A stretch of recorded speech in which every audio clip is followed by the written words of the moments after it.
baca pukatte. Tidak sah khutbah Jumat apabila khatib tidak membaca ayat ini. Jangan kamu mati. Rasa-rasanya ini ayat tidak masuk akal. Jangan kamu mati. Berarti kita yang ngatur itu mati. Toh, jangan kamu mati. Berarti mau tak? Mau ki mati besok. Besok pi? Mau ki mati setelah 4 istri. Tunda dulu. Iya toh? Tapi yang namanya kematian bukan kita yang ngatur.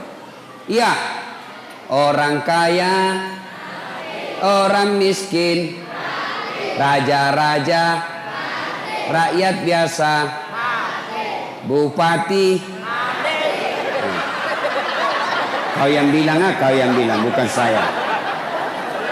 Yuk, berarti semua mati. Berarti yang jadi masalah bukan mati, yang jadi masalah illa wa antum muslimun, kecuali dalam keadaan beragama Islam.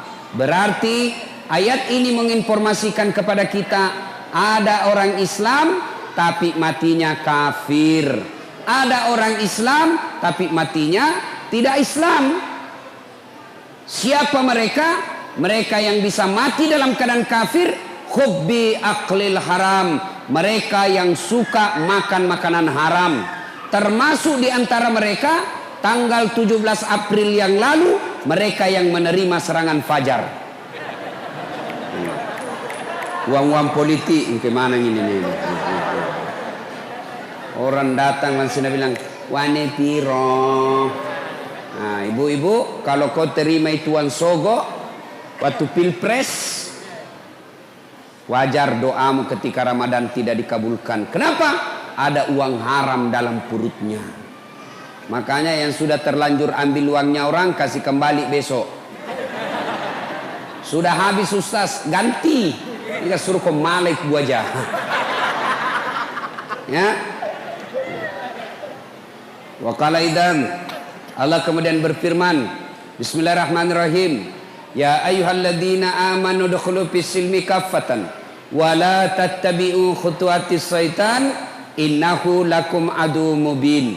Wahai orang-orang yang beriman, masuklah engkau ke dalam Islam secara sempurna dan janganlah engkau ikuti langkah-langkah setan, karena sesungguhnya setan itu musuh yang nyata bagi kalian. Kira-kira ada setan tidak di tengah-tengah kita, Ibu? Kira-kira ada setan?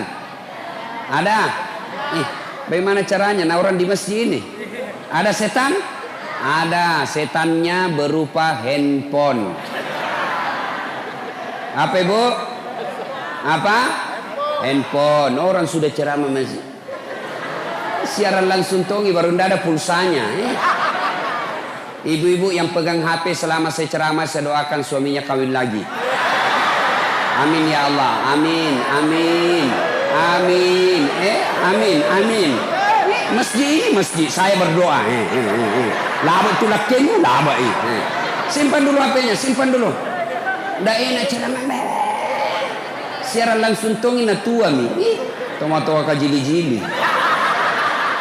Simpan dulu HP-nya, Bu, simpan dulu. Nanti kalau mau lihat rekamannya ada di YouTube. Lihat. Selama ibu pegang HP begini, selama ibu tidak konsentrasi, pasti tidak konsentrasi dengar ceramah. Malah kita lihat teman-teman yang ngantuk. Nah, shooting yang gelang emas. Simpan dulu HP-nya ya. Woi. Simpan dulu HP, simpan dulu. Magaya to pair nih. Simpan dulu.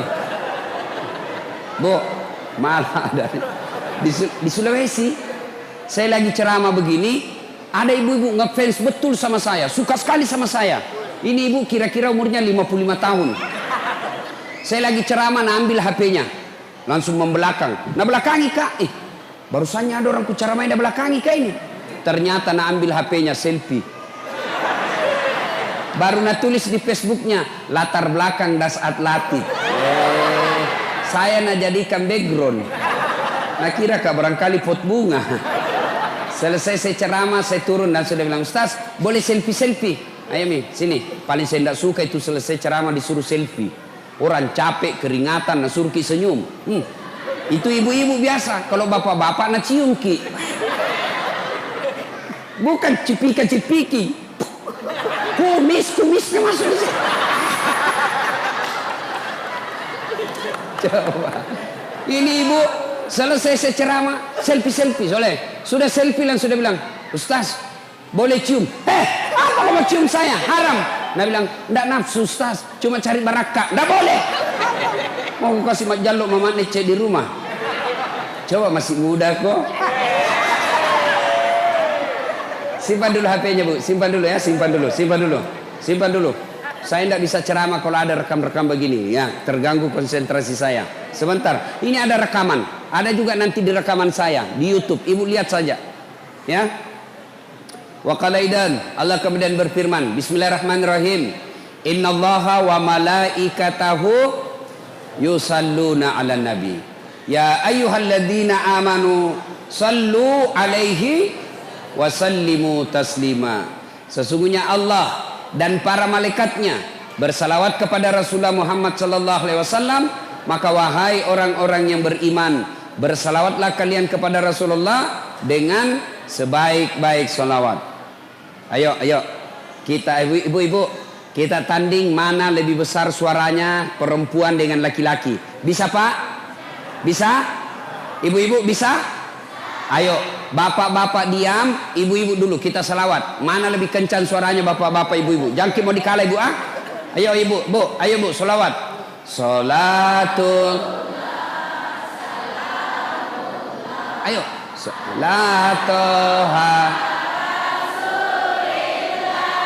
Salah. Alaya. Masya Allah. Ini bukan keras. Ini disebut suara syahdu. Suara begini yang kasih nafsu laki-laki. Makanya cewek kalau nak telepon ke cowok, jangan kau kasih syahdu suaramu. Assalamualaikum. Waalaikumsalam. Gimana orang tidak menafsu dengar suaramu? Di mana kau dek? Di rumah aja kan. Caleda. Jangan kasih begitu suaramu, bagaimana ndak selingkuh. Di mana kide baring-baring jika. Coba kalau kau ditelepon kasih tegas suaramu. Assalamualaikum. Waalaikumsalam. Lagi di mana? Di rumah. Apa kau pikir? Kenapa kak? Ndak nak telepon aku itu besok. Ya.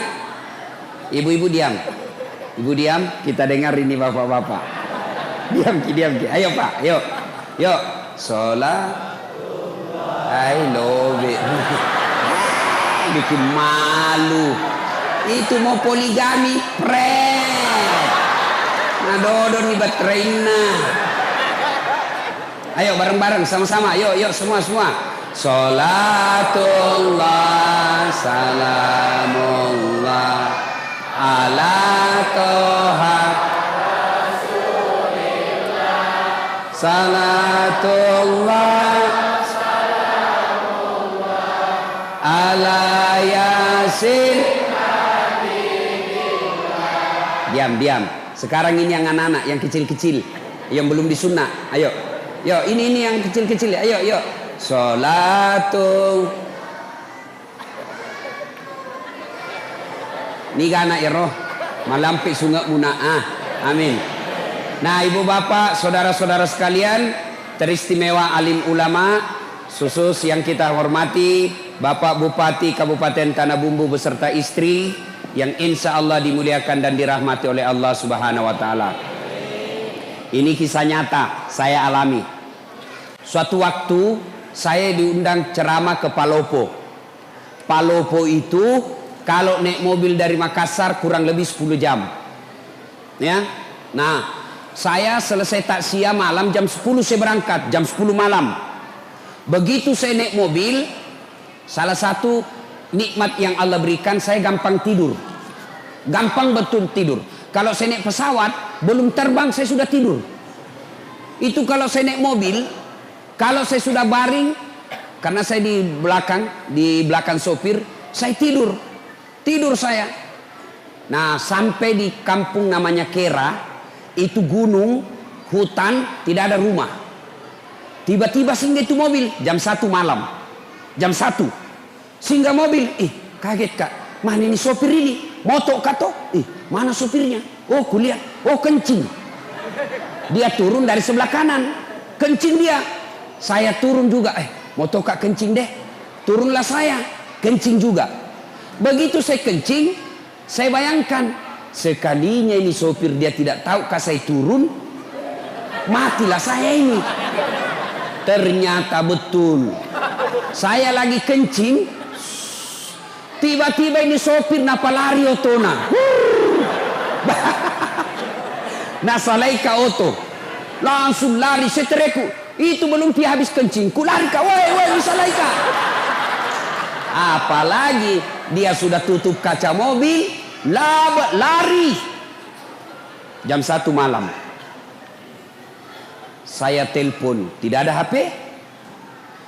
Selama perjalanan itu saya tinggal di jalan. Semua mobil saya kasih singgah, tidak ada yang singgah. Yang mau ke Makassar saya kasih singgah, tidak ada singgah. Saya mau ke Palopo, tidak ada singgah. Kenapa? Dia kira kak mungkin pocong. Kenapa? Saya pakai putih-putih, songkok putih, baju putih, sarung putih di tengah hutan. Nah kira kak pocong. Saya mau bilang, mau kak di tengah-tengah jalan begini. Nanti ku bilang, nah kira betul kak pocong, nah tabrak kak.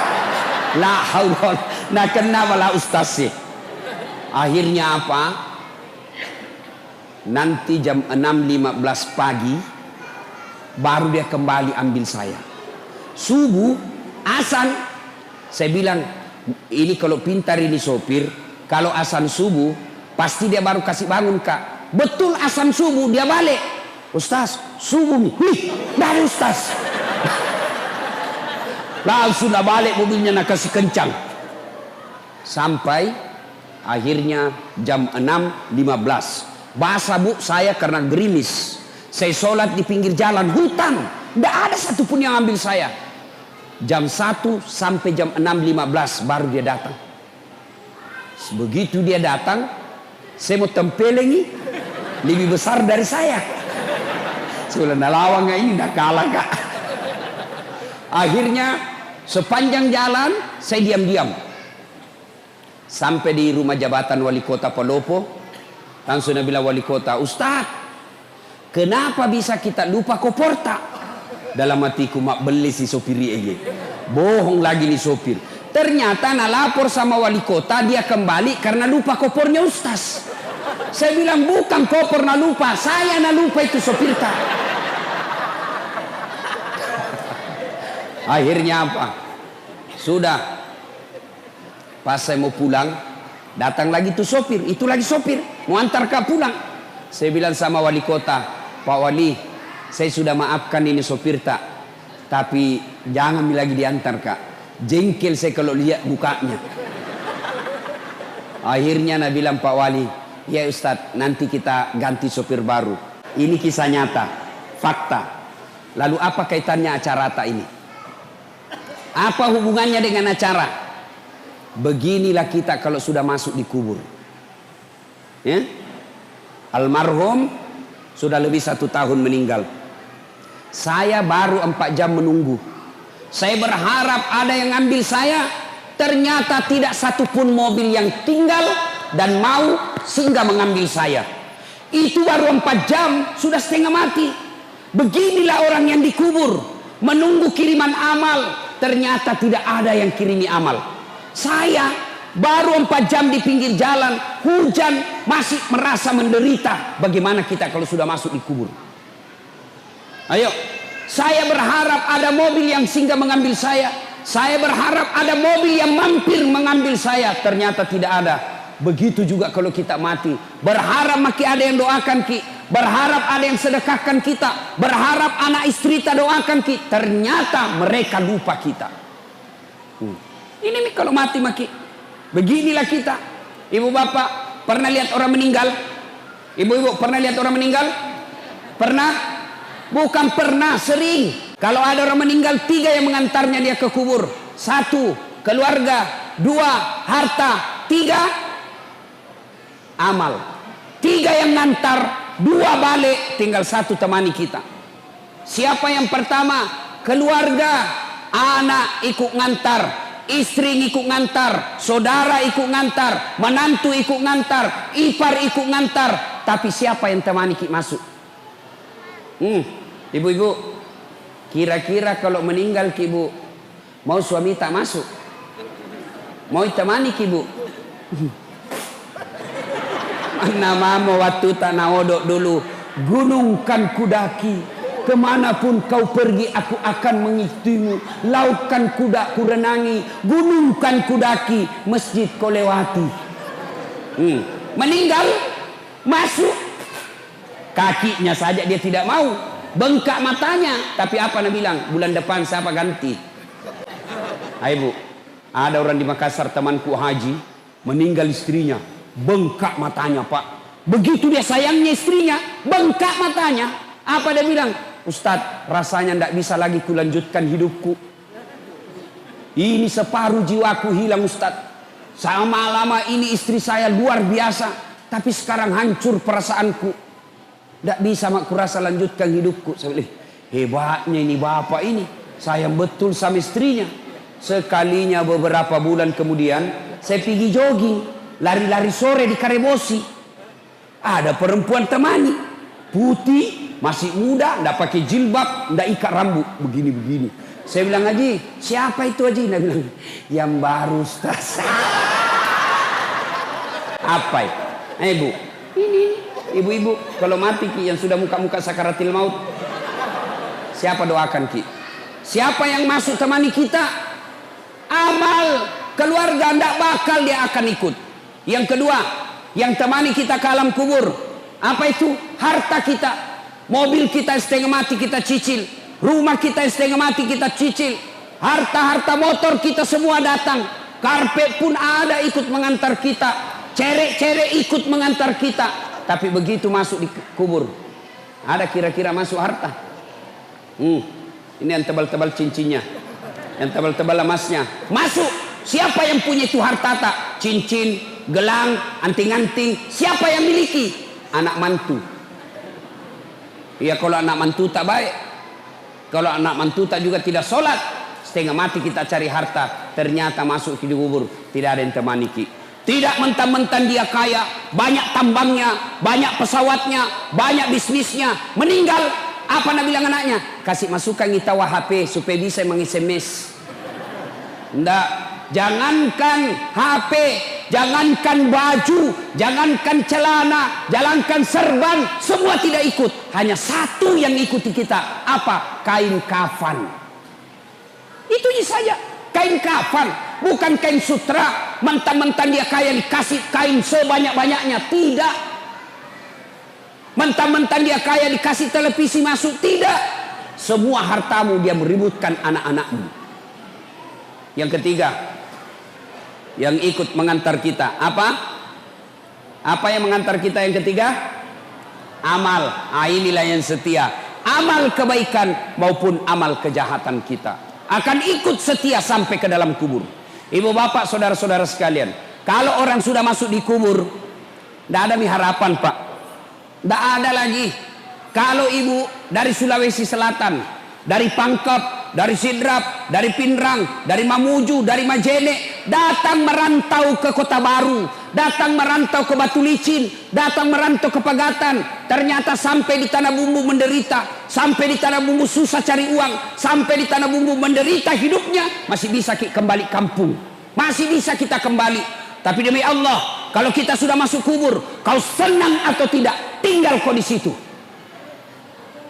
Coba, Bapak Ibu pernah bayangkan, pernah rasakan mati lampu? Pernah rasakan mati lampu? Sering. Coba lihat, bayangkan kalau mati lampu.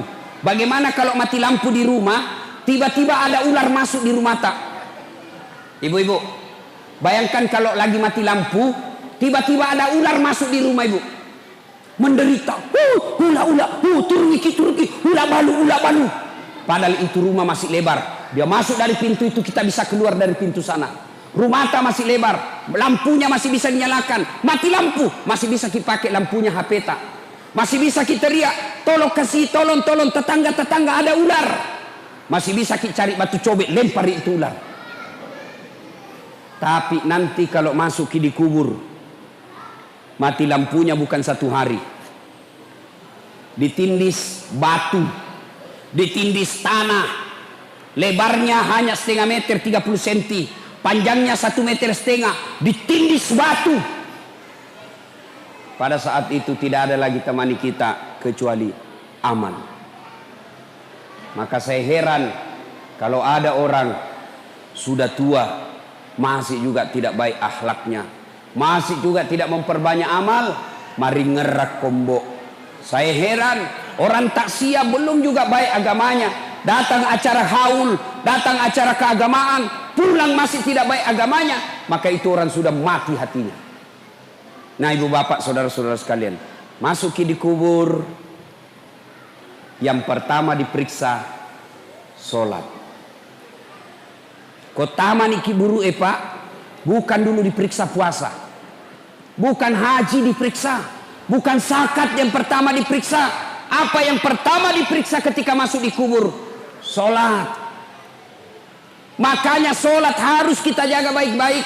Begitu para malaikat, para pengantar sudah kembali, dalam hadis dijelaskan, pengantar sudah pada kembali, pengantar jenazah yang leman taraki, bahkan kaki yang terakhir masih didengar, datang malaikat tanya 5 perkara, 5 pakutanana malaikat. Kalau baik sholatnya, tidak usah bingung, sholat yang akan jawab pertanyaan kita. Nah, sudah didokok nih, dibungkus ki, ada orang meninggal ibu, ya, ada orang pulang ceramah, dengar takziah, penjual gogos. Tahu gogos? Tahu gogos pak? Tahu toh? Nah bilang sama istrinya, bu, besok-besok kalau saya mati, jangan mau kau bungkus kain kapan. Banyak sekali pertanyaannya malaikat. Jadi apa pak? Dokok bawa nak daun loka, bungkus saya pakai daun pisang. Kenapa? Nggak ditanya kak, dikira kak gogos. Jadi nggak ditanya-tanya orang. Baiklah, meninggal betul. Pas meninggal dibungkus kain pisang. Begitu ditanam, langsung datang malaikat. Dan bilang malaikat, ih kenapa ada gogos ini? Nggak ditanya, langsung dia bilang malaikat, bakar.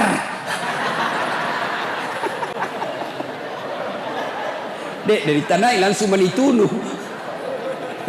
Bapak saudara-saudara sekalian. Nah, orang itu menghadapi sakaratil maut sebelum kita masuk di kubur. Sakaratil maut dulu kita hadapi. Orang menghadapi sakaratil maut macam-macam.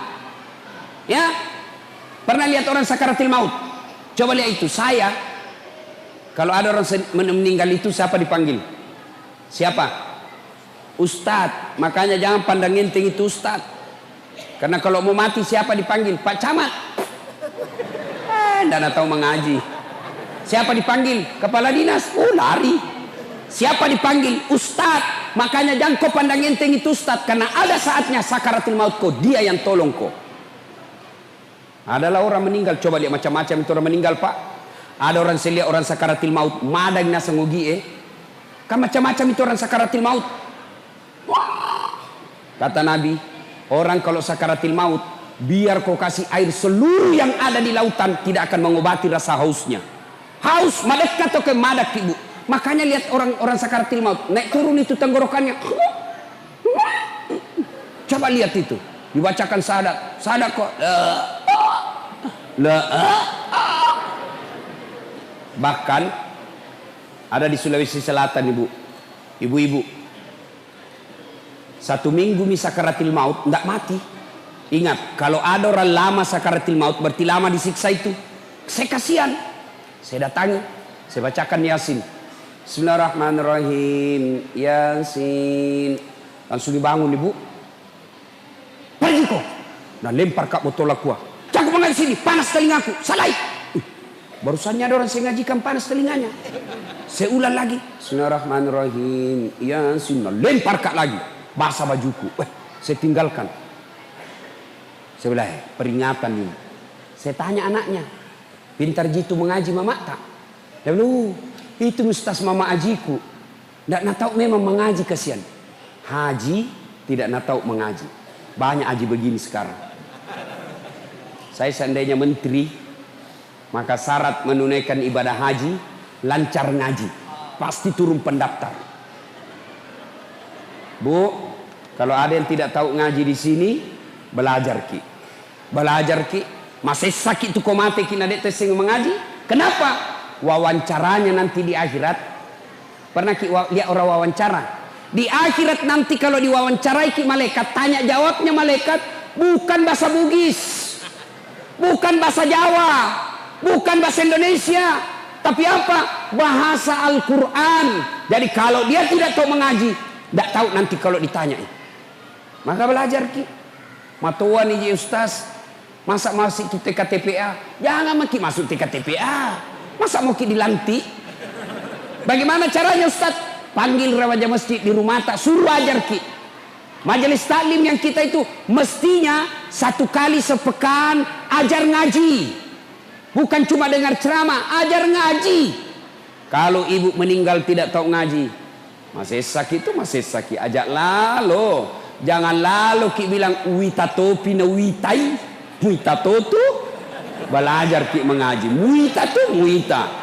Nah, ibu bapak saudara-saudara sekalian, maka seluruh pengantar balik, maka datanglah malaikat. Bertanyalah ini malaikat, Marabuka, siapa Tuhanmu? Kalau baik solatnya, solat akan berkata, mundur kau. Dasat, mundur. Selama kau hidup, kau pelihara solatmu. Sekarang saya pelihara kamu, saya yang jaga kamu. Marabuka, siapa Tuhanmu? Solat kita menjawab, Allahu Akbar. Mungkar giling kepala, itawa jagonya barusan kuda apa ini.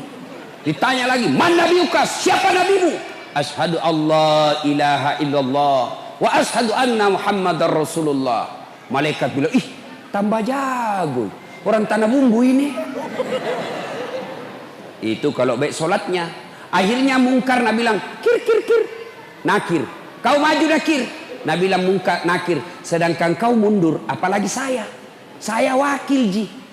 Mungkar nakir. Nabi bilang kalau begitu kita naik melapor. Naiklah melapor di aras Allah. Ya Allah, ada hambamu saya tanya, Marrabbuka. Dia jawab Allahu Akbar. Allah berfirman, oh bukan dia yang jawab, tapi solatnya. Karena dia baik solatnya, tidurkan dia seperti nikmatnya tidur pengantin baru.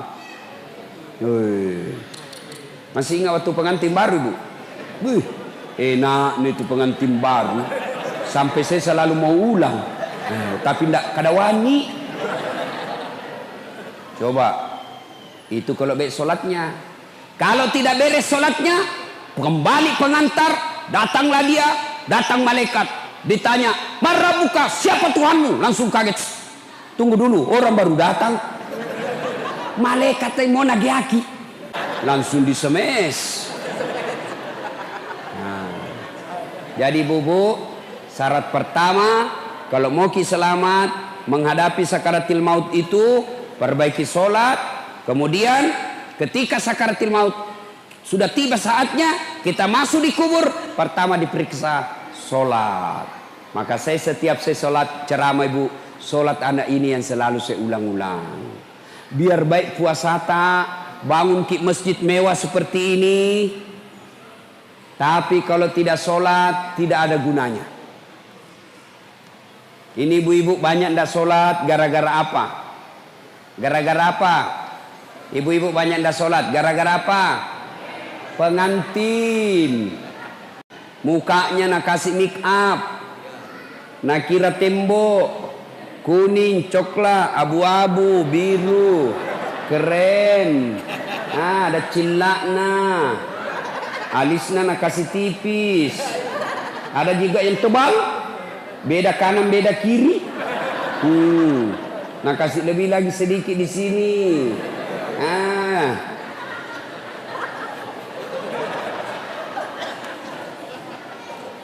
Apalagi banyak ibu-ibu ndak sholat. Gara-gara apa? Jilbab. Jangan kita kulihat dia ibu di listnya teman-teman. Ayo, gara-gara apa? Jilbab. Jilbab sakaratil maut. Tak 3 lapis. Nak kiring-kiring. Biru coklat, nak kasih mirip-mirip lagi sedikit. Tiba waktu sholat, Nabi bilang suaminya, piko sembayang. Nabi bilang, tidak sadar kok pak, sadar mani kusul kopi sholat. Piko sholat, Nabi bilang, tidak kau lihat ini jilbabku 1 jam dipakai. Gara-gara jilbab tidak sholat. Ibu-ibu, jangan anggap enteng itu sholat. Aja tercule-cule sampajangnya pak. Demi Allah, akan menderita orang yang tidak sholat. Bahkan Imam Syafi'i dalam kitabnya dia jelaskan, kalau ada orang tidak sholat, dia mati, jangan kau sholati. Kau seleng ina sangalena tapi dia nama sampajang. Imam Syafi'i bilang jangan kau sholati kalau dia mati. Bahayanya itu orang tidak sholat.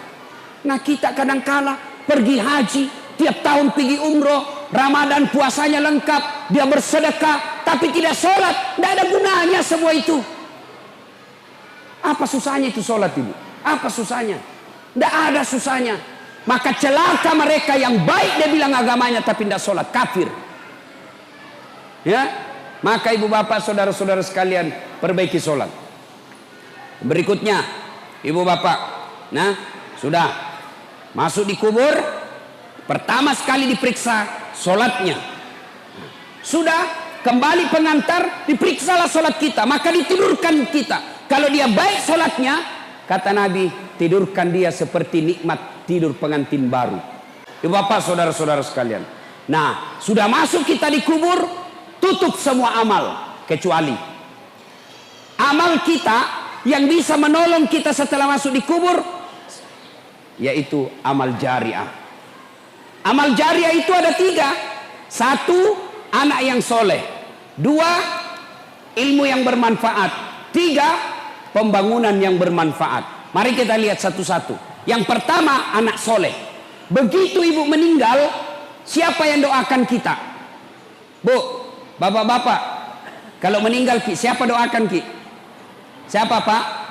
Istri tak? Nah ambil orang. Ibu-ibu meninggal, siapa doakan ki? Siapa? Suami tak? Wei, kawin lagi.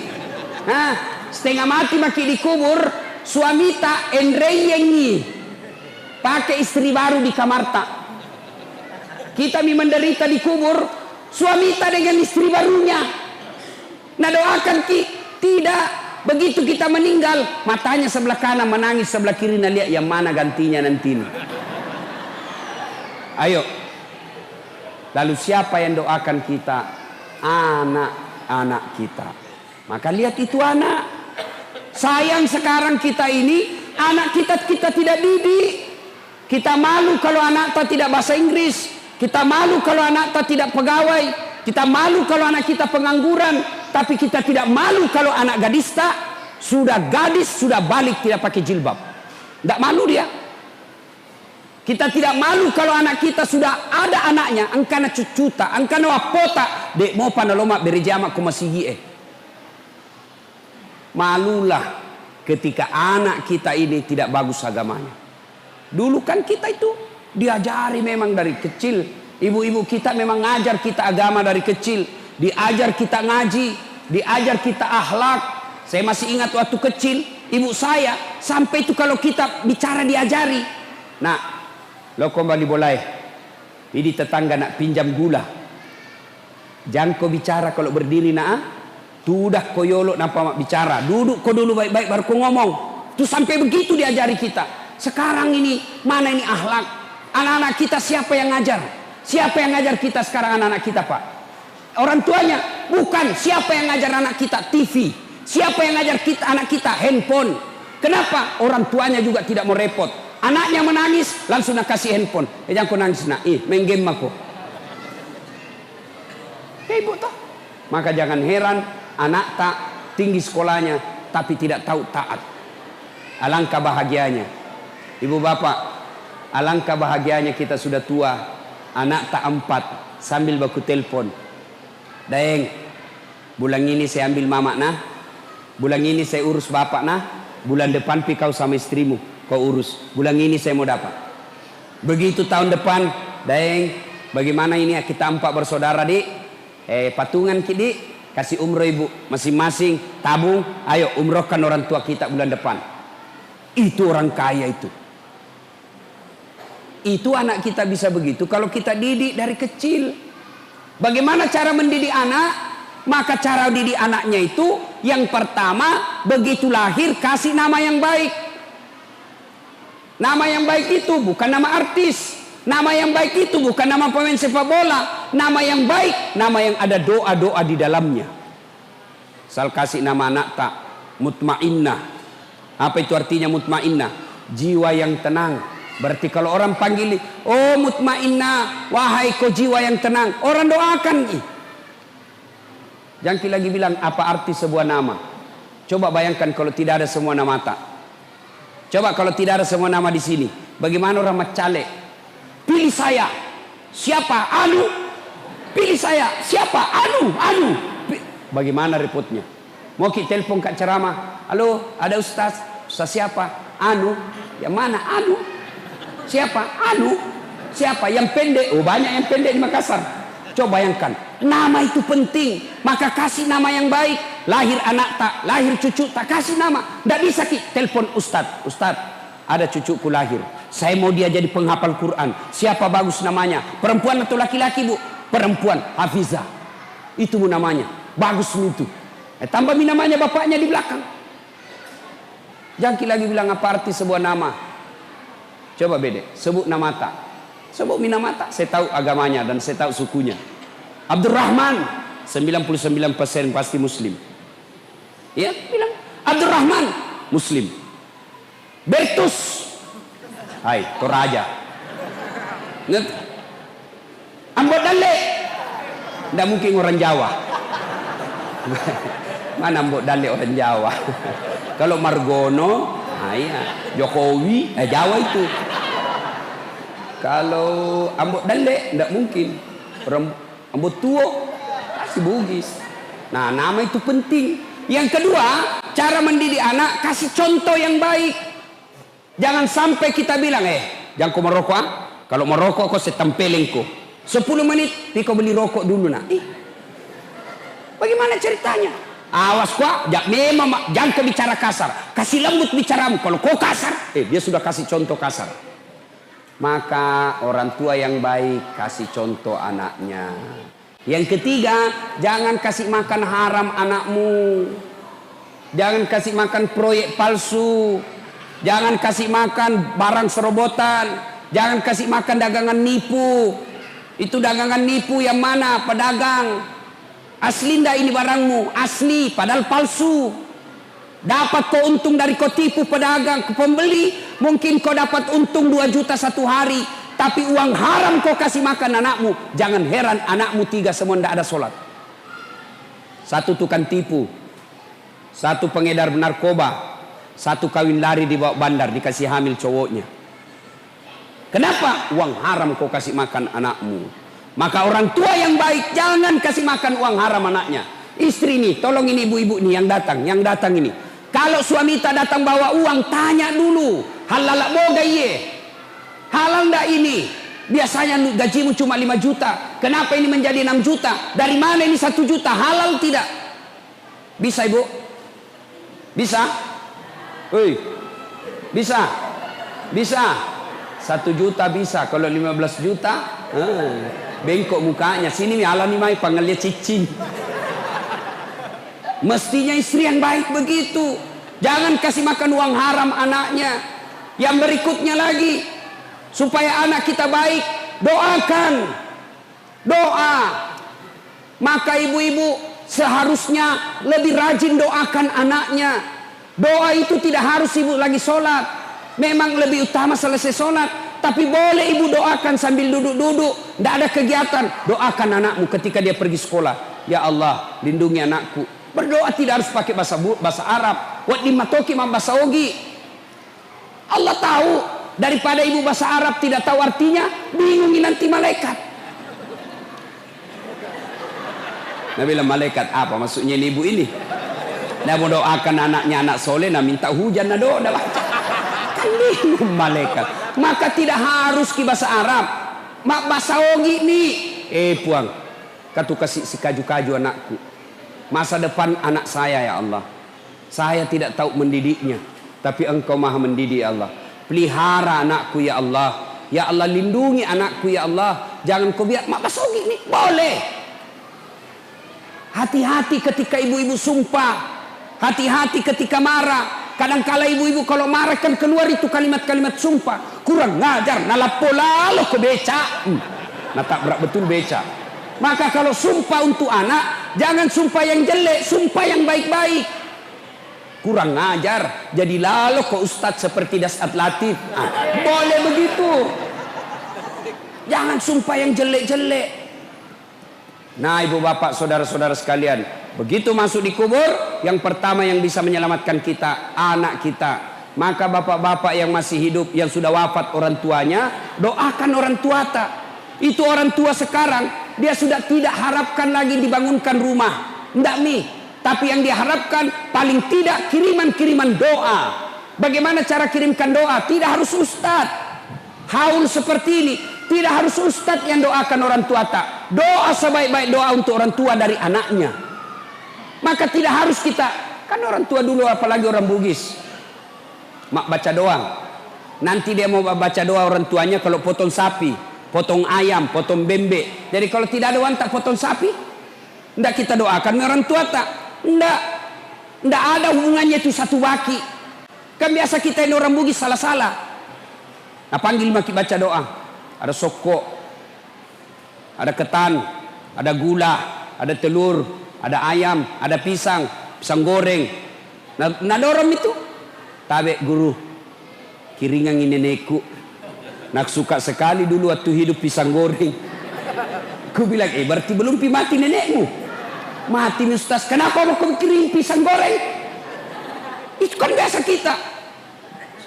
Tabe, napo jilak dek kasih tunu manu Tidak ada. Maka baca doa itu bu, untuk orang meninggal tak, tidak ada hubungannya sama satu baki. Yang ada seperti ini. Tidak ada hubungannya. Lalu untuk apa ini satu baki kalau kita baca-baca? Untuk apa? Tawana ustaz saya kupure mak baca. Maka saya kalau disuruh baca, tidak maukah itu kalau ada satu baki? Ada, jangan di depan kalau ada. Saya jelaskan, ini bukan untuk orang meninggal, tapi untuk saya. Jangan di depanku, kasih di belakang. Kenapa? Karena kalau dia di depan saya, mulutku baca doa, pikiranku yang mana dulu ku makan. Iya toh? Mana dulu saya makan, telur kah dulu ini pahala dulu. Maka di belakang saja, tidak ada. Ini sebagian orang-orang tua kita yang dulu-dulu. Nanti dia mau baca doa kalau dia potong ayam. Tidak. Lagi duduk-duduk. Di teras. Lagi duduk-duduk. Tiba-tiba ada orang lewat. Bajunya seperti bajunya almarhum orang tua kita. Kita ingat bapak tak? Miripnya bajunya bapakku. Langsung kirimkan Fatihah. Bagaimana caranya? Boleh pakai bahasa Arab. Ila hadratin Nabi Mustafa Muhammad SAW. Summa hususil ruhil almarhum. Bapak siapa namanya? Abdul Latif bin Sopo Al-Fatihah. Itu bahasa Arabnya. Kalau mau ke bahasa Indonesianya, saya niatkan kirimkan Fatihah. Rasulullah Muhammad SAW. Saya ikutkan ruh almarhum bapak saya Abdul Latif bin Sopo Al-Fatihah. Boleh juga bahasa Bugis. Wakate mas kiringin surat Fatihah Nabi tak Muhammad sallallahu alaihi wasallam upacio ia ambokku Al-Fatihah. Bayangkan suatu kali Nabi bersama sahabat menuju satu tempat, melewati pemakaman kubur. Begitu Nabi lewat pemakaman, Nabi bersabda, cepatkan langkahmu, maperi-periko. Dilangkahkan kaki dengan cepat. Sampai Nabi di tujuan. Balik lagi. Sahabat ketika lewat di pemakaman, kasih langkah caprak kakinya. Nabi bilang, tidak usah kau buru-buru, santai saja. Santai. Sahabat bertanya, ya Rasul, waktu pergi disuruh buru-buru, pulang tidak lagi. Ada apa ya Rasul? Nabi bilang, andai kau dikasih telinga seperti telingaku, kau dengar betapa disiksa orang tadi ini. Waktu pergi, disiksa ini orang di kuburnya. Tidak tahan saya dengar dia disiksa. Dek na lembut nyawaku, tidak betah saya dengar. Maka saya mau cepat jauh supaya saya tidak dengar. Waktu pulang tidak lagi disiksa. Kenapa? Saya dapat berita dari Jibril. Allah perintahkan malaikat yang menyiksa di kubur. Hentikan siksaanmu. Tidak mungkin kusiksa bapaknya. Sementara anaknya di dunia lagi belajar mengaji membaca basmalah. Napai bismillah na baca anaknya. Allah perintahkan malaikat. Hentikan kau siksa itu orang tua. Anaknya lagi baca Al-Fatihah. Maka ibu bapak yang meninggal orang tuanya, doakan orang tua. Yang kedua, bagaimana setelah didoakan? Sedekah atas nama orang tua. Ini sahibul hajat yang undang saya ke tempat ini. Ini pahalanya akan sampai ke orang tuanya. Berapa sedekahnya kita makanan? Ya, yang dos-dos itu. Meskipun ada juga ambil tak 2 dos. Sudah dikasih 1, Nabi bilang belum pi. Ibu-ibu Columbus, kelompok ibu-ibu pembungkus. Kurang ya lesik di malamopi. Itu sedekah. Bayangkan Bapak Ibu, misalnya yang undang saya, dia kasih saya duit 10.000, lalu itu 10.000 saya makan bakso, lalu bakso itu menjadi darah daging saya. Selama darah daging saya itu saya pakai sujud beribadah kepada Allah, maka selama itu yang kasih saya 10.000 itu dapat pahala dari saya, meskipun tidak dikurangi pahalaku. Makanya bersedekah ki, lihat orang baik, sama-sama orang miskin, sama-sama tidak mampu, satu baik solatnya, satu tidak baik solatnya, kasih yang baik solatnya. Sama-sama miskin, sama-sama baik solatnya, satu keluarga, satu tidak keluarga, kasih yang keluarga. Sama-sama keluarga, sama-sama fakir miskin, sama-sama baik solatnya, kasih satu tetangga, satu bukan tetangga, kasih yang dekat dari rumah tak. Maka bersedekah. Kalau kita sedekah, kasih lihat apa jenis sedekahnya. Kalau sarung songkok, cocoknya kasih siapa? Pak Imam, Pukate, Pak Ustadz, guru ngaji, cocok itu kasih sarung songkok. Kalau dasi, baju safari, yang mau kau kasih Pu Imam. Kapan dia pakai itu Pu Imam dasi? Begitu pergi pengantin pakai dasi, langsung makan mana itu? Jangan-jangan nih Pu Imam, gila-gila sudah nih Pu Imam ini coba. Maka diberikan yang lebih banyak dia pakai. Ya, bersedekah. 1 tadi doakan, 2 bersedekah. Yang ketiga, kunjungi karib kerabatnya. Maka orang yang punya almarhum ini salah satu cara berbuat baik kepada orang tua. Almarhum bersyukur punya anak seperti ini, bikin acara pengajian. Bayangkan, kalau saya selesai ceramah ini, lalu ibu amalkan apa yang saya sampaikan. Misalnya sejak pulang ini, tadinya masih malas sholat, tadinya sholatnya masih putus-putus, pulang dengar ceramah, sholat selama-lamanya, maka selama itu orang yang sholat mengirimkan pahala kepada yang punya acara, termasuk kepada saya, karena ilmu yang saya berikan. Tidak dia kurangi pahalaku, tidak ada kurang yang punya acara, sama-sama dapat pahala. Maka ibu, kalau ada orang meninggal nih orang tua tak, maka bersedekah atas nama orang tua. Tidak sampai Ustaz. Kalau ada orang bilang tidak sampai, mau bukti? Mau bukti bahwa sedekah untuk orang meninggal sampai? Mau ki bukti Pak? Mau? Ibu-ibu mau? Mati maki, saya kirimi ki. Ini sudah mau Idul Kurban. Mau Idul Kurban. Kalau anak yang mau baik bakti sama orang tuanya, tak karobangi tomatota, kurban untuk orang tua. Itu cara berbuat baik kepada orang tua. Nah ibu bapak saudara-saudara sekalian, yang berikutnya, sudah. Yang bisa menyelamatkan, mengirimkan pahala tadi anak soleh. Yang kedua amal sedekah jariah. Yang ketiga ilmu yang bermanfaat. Nah ini pulang kita dengar ceramah, misal dapat ceramahnya Ustaz Dasat di WhatsApp, kirim ke orang lain, kirim. Dapat tulisan-tulisan agama, ilmu-ilmu agama, kirim ke teman. Dia mau amalkan atau tidak, kirim saja. Selama itu kita kirim dan orang yang baca paham, dia laksanakan, maka orang yang mengirim itu dapat pahala. Begitu juga sebaliknya. Kalau kita mengirim foto-foto porno, mengirim berita-berita palsu, mengirim berita-berita fitnah, selama berita itu beredar, selama itu foto beredar, selama video itu beredar, maka selama itu orang yang kirim juga dapat dosa. Itu dosa jariah. Nah ibu bapak saudara-saudara sekalian, ketika sudah kembali semuanya, 3 ini yang akan membantu kita dikubur. 1, anak yang soleh. 2, ilmu yang bermanfaat. 3, sedekah jariah. Nah sekarang kita yang hidup, bagaimana caranya memelihara ini iman kita, memelihara agar kita bisa mati dalam keadaan berislam? Maka caranya 1, ada doa yang diajarkan Nabi. Ada ibu-ibu yang hafal. Itu biasanya di buku-buku tahlil. Itu ada di majelis taklim, ada itu buku tahlil di belakangnya. Namanya doa selamat. Ada di situ ibu. Itu ibu yang baca-baca baik-baik. Bapak-bapak ini yang sudah usur-usur, ya tua-tua ini, iya lo tak baca leh.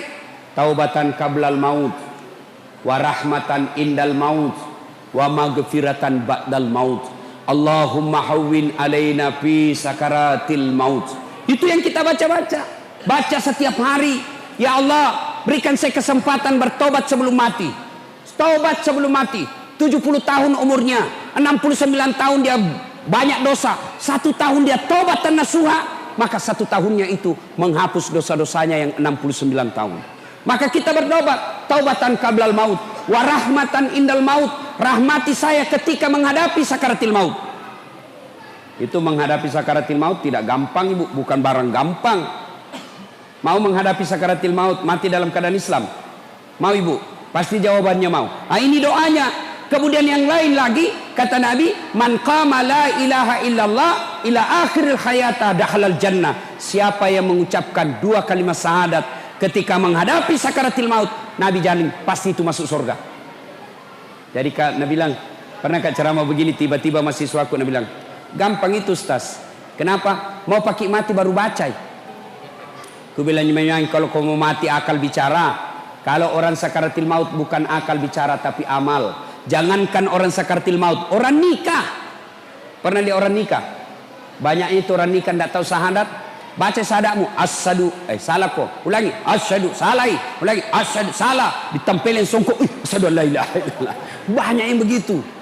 Maka kalau mau latihan sekarang. Ibu-ibu ini, kalau kita tidak ada kegiatan, latihan. La ilaha illallah, la ilaha illallah. Kenapa? Ala bisa karena biasa. Itu nenek saya dari pihak ibu kan meninggalnya di Kota Baru. Ya. Waktu sakaratil maut, kita kumpul cucunya, waktu Ramadhan. Saya bisik telinganya. Nek, ikut Ki baca Yasin. Saya bacakan Yasin. Bismillahirrahmanirrahim. Yasin. Dia ikut sampai hatam. Beberapa saat kemudian meninggal. Padahal waktu tua, akhir hidupnya tidak hafal itu. Waktu hidup tidak hafal itu surah Yasin, tidak hafal. Tapi begitu sakaratil maut, kok bisa hafal? Ternyata salah satu rahasianya karena beliau waktu tua, akhir hidup beliau lumpuh 2 tahun, lumpuh. Tuh kakinya tidak bisa gerak-gerak, ya. Maka kebiasaannya selesai sholat maghrib nunggu isya dia baca Yasin. Ini menunjukkan ala bisa karena biasa.